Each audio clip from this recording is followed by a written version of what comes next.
మన పెద్దలు అంబేద్కర్ గారు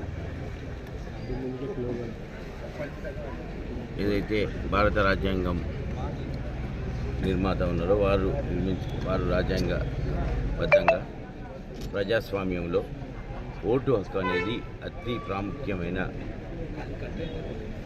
ప్రజాస్వామ్యంలో ముఖ్యమైనది. ఓటు సద్వినియోగం చేసుకోవడం, ప్రతి ఒక్కరు ఓటు వేయడం అనేది ప్రజాస్వామ్యంలో చాలా అవసరం. సరైన ఓటు వేసి ప్రతి ఒక్కరు ఓటు సద్వినియోగం చేసుకొని ప్రజాస్వామ్య విలువలు కాపాడి దేశ అభివృద్ధికి ప్రజలు కోరుకున్న అభ్యర్థిని ఎన్నుకోవడం అనేది ప్రజాస్వామ్యంలో ఉన్న ముఖ్యమైన విషయం. భారత రాజ్యాంగం ప్రజాస్వామ్య వ్యవస్థ ప్రపంచంలోనే మంచి ఘనత సాధించిన వ్యవస్థ. ఇక్కడ ఎన్నో సార్వత్రిక ఎన్నికలు జరుగుతూ ఉంటాయి.